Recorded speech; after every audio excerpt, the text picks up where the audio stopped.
BD News 21. Mir Mahmudur Rahman. Mr. Rahman is a marine engineer who has lost his younger brother during the July-August protests. He's taken an active engagement to support victims and their families in their search for justice. Please, Mr. Rahman. Good day, everyone. Thank you for giving me the opportunity to speak in front of you. It's an honor for me. And I introduce myself as a proud citizen of Bangladesh, a beautiful and peace-loving nation, known to many as the country of Nobel Peace Prize winner, Professor Dr. Muhammad Yunus. So, however, it is also the country where the tragic July-August uprising took place. And the reasons are already before you. I am marine engineer Mir Mahmudur Rahman Dipto, a member of one of the victim families. My younger brother, Mir Mahfuzur Rahman Mugdho, was shot in the forehead during the uprising. He was unarmed and harmless, helping the injured reach hospitals, distributing water and food, serving humanity, as he always did.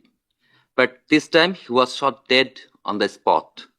This is how humanity dies.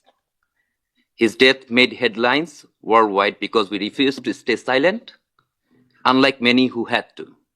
Out of fear, some couldn't even mourn to bury their loved ones. Ordinary people suffered. Rickshaw pullers who acted as ambulances were shot. Peaceful protesters silenced. Bright young talents like Abu Said, Nafis, Shaikat, Yamin, Jahiduzzaman Tanveen, women like Naima Sultana, and children like Jabir Ibrahim. So many lives lost, forever missed. Today we stand as one family, united in our demand for justice. Being Bangladesh, a peaceful nation itself, never expected its own citizens to be killed by those meant to protect them. The world must take note.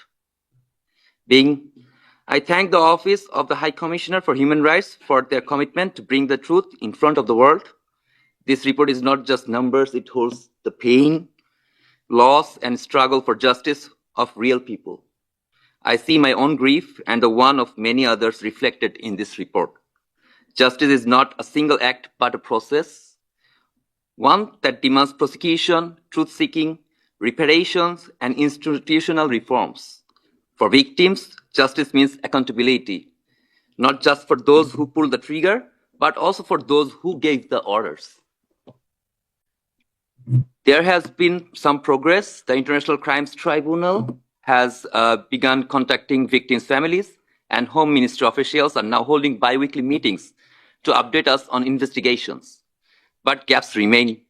Many victims still wait for their voices to be heard, while others have lost faith in a system that has failed them repeatedly. These gaps mean continued trauma, social divisions, and the risk of history repeating itself. The international community must do more than issue statements. Decisive action is needed, supporting independent investigations, enforcing consequences for non-compliance, and ensuring justice mechanisms center on survivors. Political interests must never overshadow fundamental human rights. Symbolic gestures are not enough. Governments must strengthen domestic justice systems. International bodies must enforce accountability, and civil society must push for lasting change.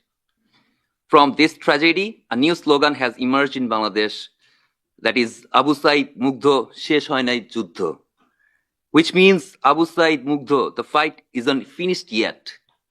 We don't stop when we are tired, we stop when we are done. We need your help, the world's help, to rebuild, reform, and achieve justice. Will you stand with us? My younger brother believed that no one would fire at students. He told me, we have the history of 1952, 1969. Whenever students were shot, the outcome was tragic. Our country won't make the same mistake again. But the very next day, he was proven wrong as he fell, shot in the head. Accountability is not just about addressing past crimes. It is about shaping a future where such violent acts are never tolerated again. If we fail to act, we send a message that impunity is acceptable. But if we commit to justice, We reaffirm the dignity of the victims and ensure history doesn't repeat itself anywhere in the world. Thank you.